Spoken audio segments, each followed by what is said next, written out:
जय हिंद, नमस्कार फ्रेंड्स। ज्योति क्लासेस में आप सभी का एक बार फिर से स्वागत है। हेलो दोस्तों, कैसे हैं आप सभी? आई होप आप सभी बहुत ही अच्छे होंगे, स्वस्थ होंगे, स्टडी अपनी कंटिन्यू कर रहे होंगे।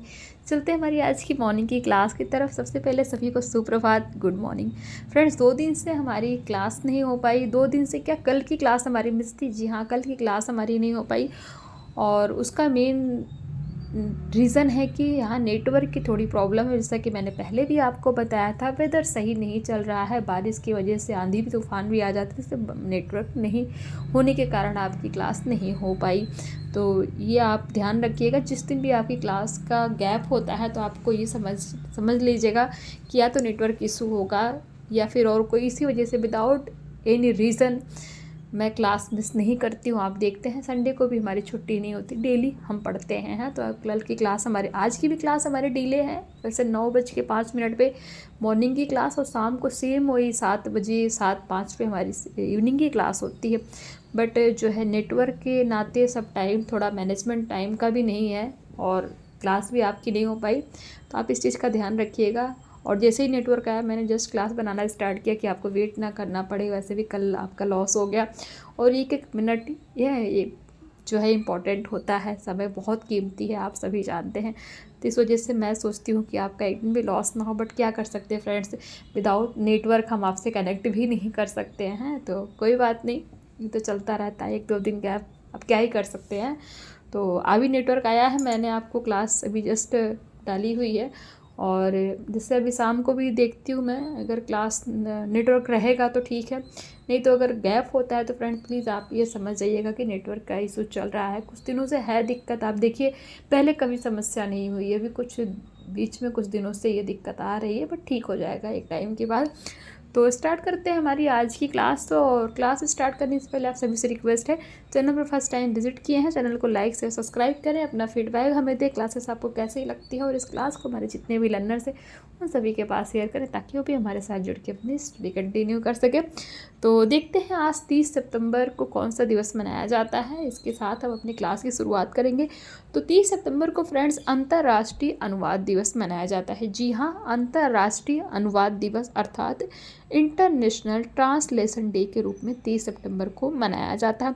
आखिरकार यह दिवस मनाया क्यों जाता है, तो इसका मनाने का उद्देश्य, ऑब्जेक्टिव्स क्या है?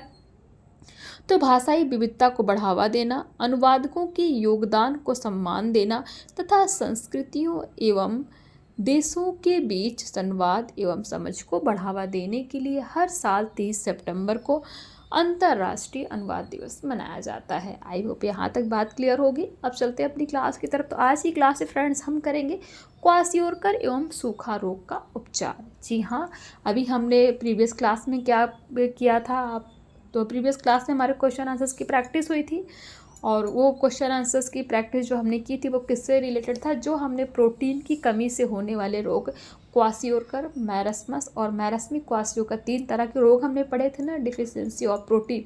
तो उन तीनों जो हमने बीमारियां पढ़ी थी उन्हीं से रिलेटेड हमारी क्वेश्चन आंसर्स की क्लास थी। आई होप आपने उस क्लास को देखा होगा।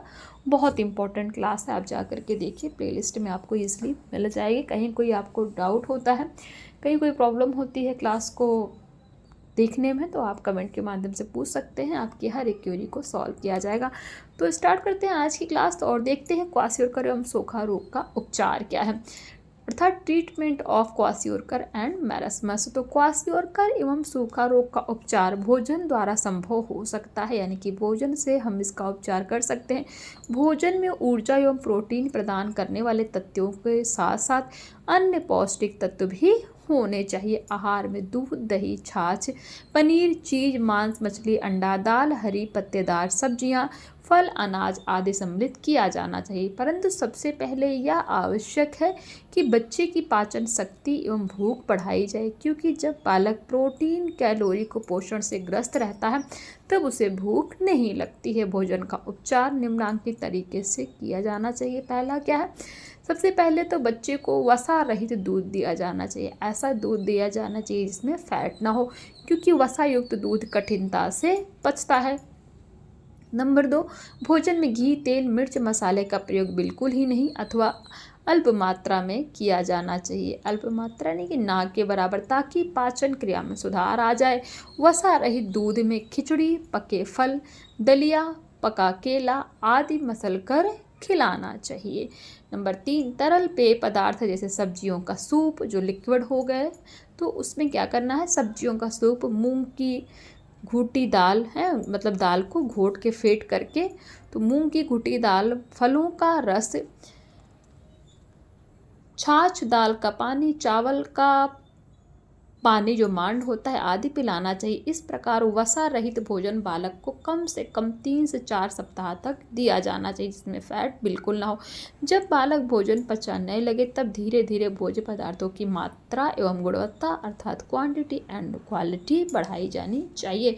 नंबर 4 जो सावधानियां हैं, विटामिनों एवं खनिज लवणों की पूर्ति हेतु हरी पत्तेदार सब्जियों के रस, पीले फल, संतरा, मौसमी आदि फलों के रस पिलाने चाहिए। नंबर 5 मिश्रित भोज्य पदार्थों का उपयोग किया जाना चाहिए, जैसे दाल, सब्जी एवं अनाज को मिलाकर खिचड़ी है, ऐसी खिचड़ी बनाना चाहिए जिसमें कि दाल भी हो, सब्जी भी हो, है, और सब कुछ मिलाकर खिचड़ी बनाना।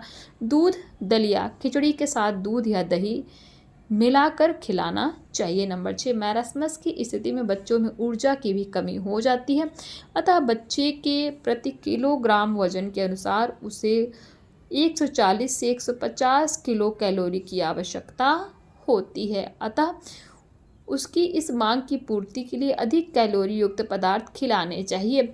अधिक कैलोरी युक्त भोज्य पदार्थों के सेवन से बच्चे के स्वास्थ्य में क्या होगा, जल्दी सुधार आता है। नंबर 7 सूजन की स्थिति में नमक का प्रयोग किया जाना चाहिए, परंतु जब सूजन ठीक हो जाए तो नमक खाने को देना चाहिए। क्या हमने देखा कि अगर बॉडी में सूजन है तो सूजन की स्थिति में नमक का प्रयोग कम किया जाना चाहिए, यानी कि ना के बराबर किया जाने के, क्योंकि नमक खाने से तो और भी स्वेलिंग बढ़ सकती है ना, तो इसलिए नमक का प्रयोग पॉसिबल हो तो ना ही डालें हैं, तो कम किया जाना चाहिए, परंतु जब सूजन ठीक हो जाए तो नमक खाने को देना चाहिए। नंबर 8 जो सावधानी रखनी है वो आसानी से पचने योग्य उत्तम किस्म की प्रोटीन दी जानी चाहिए, जिसमें पर्याप्त मात्रा में सभी आवश्यक अमीनो अम्ल उपस्थित हो। नंबर 9 आहार में लौह तत्व एवं विटामिन युक्त भोज्य पदार्थ होने चाहिए।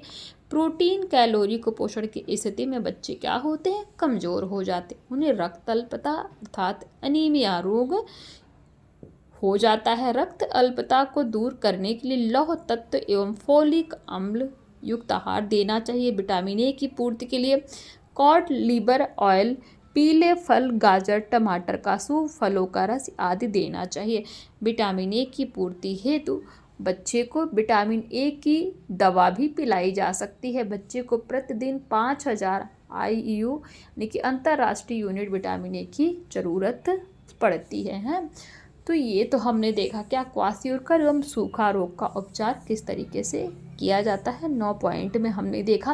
ये देख लीजिए क्वासियोरकर एवं सूखा रोग का उपचार जो हमने अभी तक पढ़ा, यहाँ तक आप देख सकते हैं। चिकित्सीय इलाज में क्या है, पका केला, आम आदि को वसा रहित दूध में मसल कर खिलाना है। सुपाच्य भोजन, ठीक है, और वसा रहित दूध से तो सुपाच्य भोजन, भोजन में घी, तेल, मिर्च, मसाला वर्जित, ठीक, और सूप, छाछ, फलों का रस, चावल का पानी, मतलब ये जो अभी हमने पढ़ा इनको आप ये चार्ट के माध्यम से देख सकते हैं।